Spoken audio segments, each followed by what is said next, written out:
Hello friends, আপনারা সবাই কেমন আছেন? আশা করি আপনারা সবাই ভালো আছেন। আজকে আমি বানাবো নবরত্ন কোরমা। এর জন্য এখানে প্রথমে আমি 2 চামচ পোস্ত, 9-10টা কাজু, 2 চামচ চারমগজ বাটা একসাথে ধুয়ে ভিজিয়ে রেখেছি। এবার আমি কড়াইয়ের মধ্যে জল দিয়ে দেব।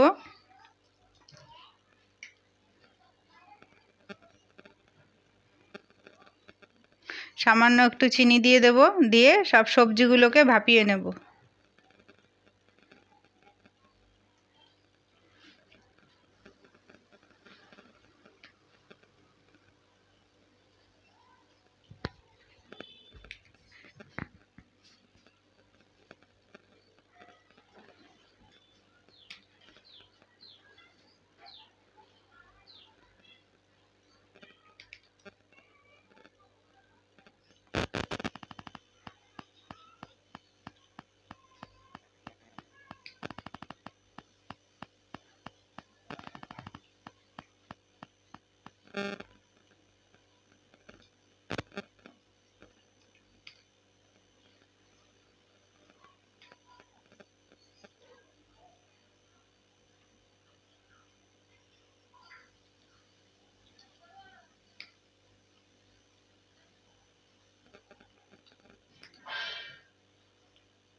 সবজিগুলো ভাপানো হয়ে গেছে, এবার আমি সবজিগুলোকে তুলে নেব।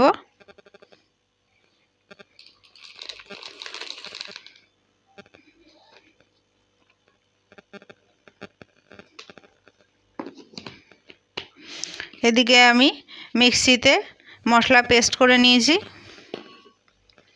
এবার আমি পনিরগুলোকে ভেজে নেব।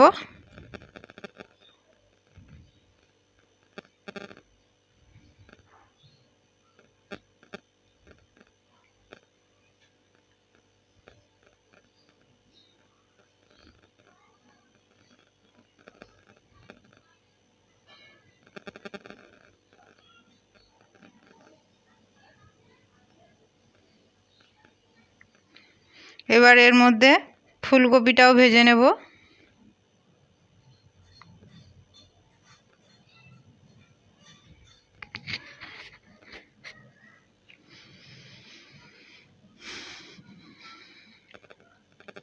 ফুলকপি ভাজা হয়ে গেছে, তুলে নেব।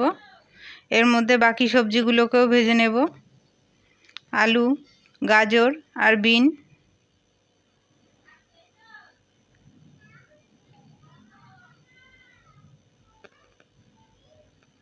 সবজিগুলো মোটামুটি ভাজা হয়ে গেছে, তুলে নেব।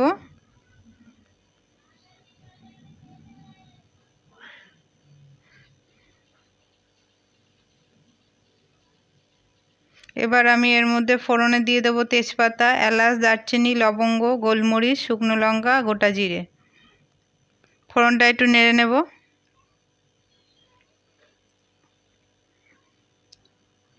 এবার এখানে আদা বাটা দিয়ে দেব।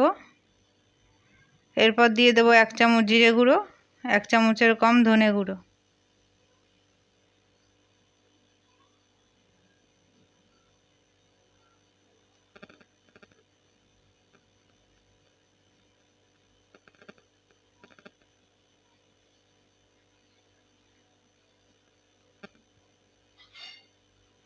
এবার সব সবজিগুলোকে দিয়ে একটু নাড়াচাড়া করে নেব।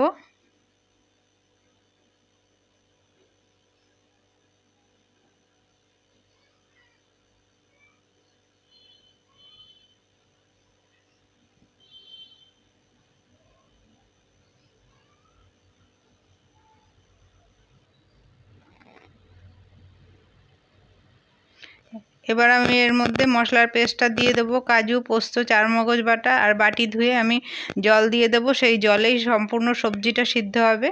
আর আমি এটা একদম কম আঁচে করব। এবার আমি ক্যাপসিকাম দিয়ে দিলাম। আপনারা চাইলে এখানে জলের জায়গায় দুধ ব্যবহার করতে পারেন। দিয়ে দেবো স্বাদ মতন লবণ। আর আমি টক দইটা ব্যবহার করিনি, আপনারা চাইলে ব্যবহার করতে পারেন। সবজি থেকে অল্প একটু জল বেরিয়েছে, আর মশলার বাটি ধুয়ে যে জল দিয়েছিলাম সেখান থেকে মোটামুটি সবজি সেদ্ধ হয়ে গেছে। এবার পনির আর কাজু বাদামটা দিয়ে দেব, একটু নাড়াচাড়া করে আবারও একটু ঢাকা দিয়ে দেব। মোটামুটি সব সবজি সেদ্ধ হয়ে গেছে।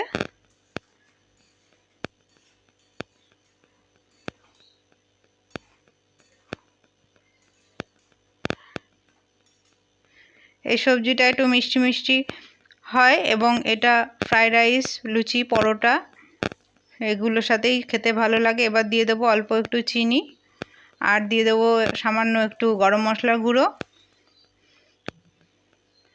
আর দেবো সামান্য একটু ঘি।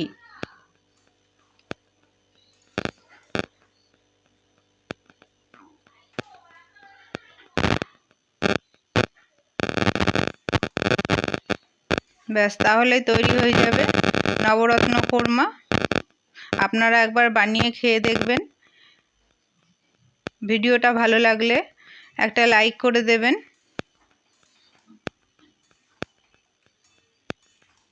আজকের মতন এখানেই শেষ করলাম।